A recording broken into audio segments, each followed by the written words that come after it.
The Civil War was one of the bloodiest conflicts in American history.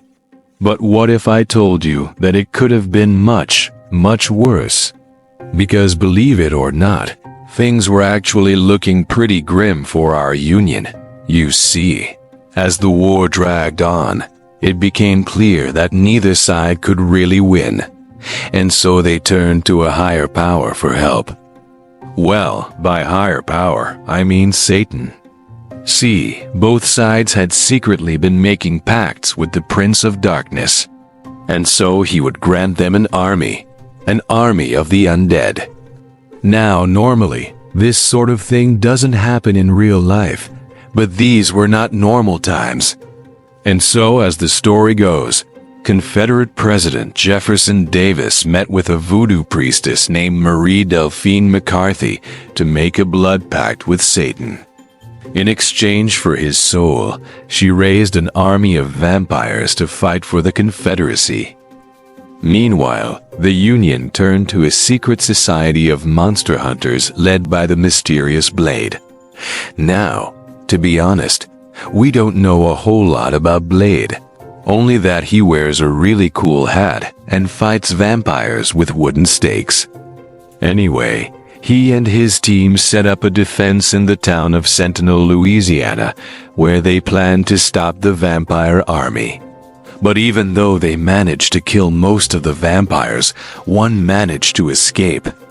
And as the story goes, this lone vampire then proceeded to wreak havoc across the South, turning former Confederate soldiers into vampires and using their blood to perform dark rituals that turned animals into monsters and caused crops to fail. Now, obviously, this put a damper on things for the already struggling Confederacy.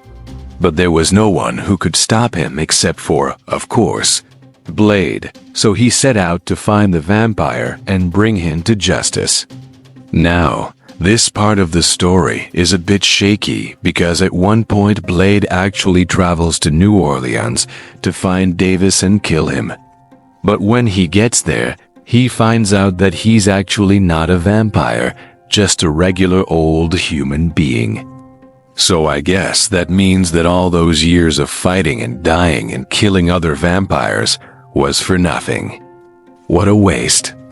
Anyway, after this disappointing turn of events, Blade and his team head back to Sentinel to regroup, only to find the town completely destroyed and everyone drained of blood. So it seems like the vampire army has won. Except wait, maybe they didn't, because in a post-credits scene, we see that Blade survived and he's seeking revenge. So maybe, just maybe, he'll get his chance to destroy the vampire army once and for all. Or maybe the story will just continue on and on and on forever. And for more tales of the undead, stay tuned. The year is 1863. The place, Virginia. The Confederate Army has just suffered a devastating loss at the Battle of Gettysburg. And now a delegation of vampires has arrived from the South to meet with President Lincoln in the White House. They want to make a deal. You see, for decades, vampires had been fighting a secret war in the American South, keeping their numbers hidden within the human population. But now, with the war raging and both sides suffering heavy losses, the vampires were ready to come out of the shadows. The delegation, led by the charismatic Confederate colonel, offered Lincoln a simple bargain.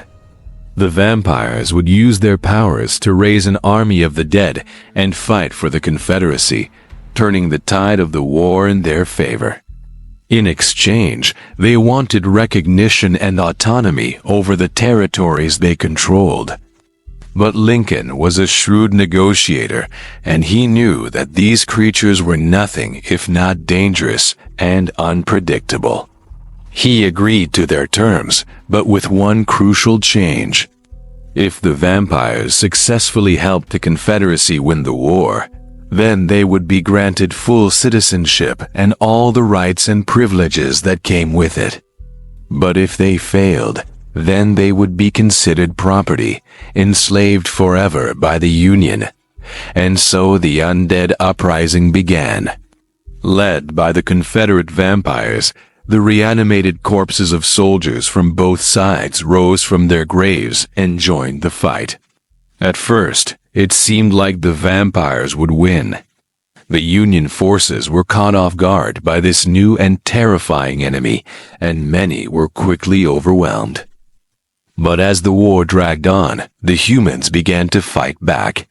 Cannons were fired at graveyards to prevent the vampires from raising more of the dead. And soon, the humans started winning. With their numbers dwindling, the vampires made a final stand at the Battle of Richmond. There, the Confederate colonel met his demise, and with his death, the power that had been holding back the other vampires was broken. They fled into the night, retreating into the swamps and bayous of the Deep South, where they remained hidden for decades to come. In the end, the humans had won the Civil War, but at what cost? The land was scarred, the economy was shattered, and the nation was left divided. But perhaps the greatest loss of all was the innocence of a nation. For before the Civil War, the world was a simpler place. There were the living and there were the dead, and those two groups didn't mix. But after the Civil War, everything changed. Now the world was a darker place, a place where the line between life and death was blurred, and where the dead could rise again and walk among the living.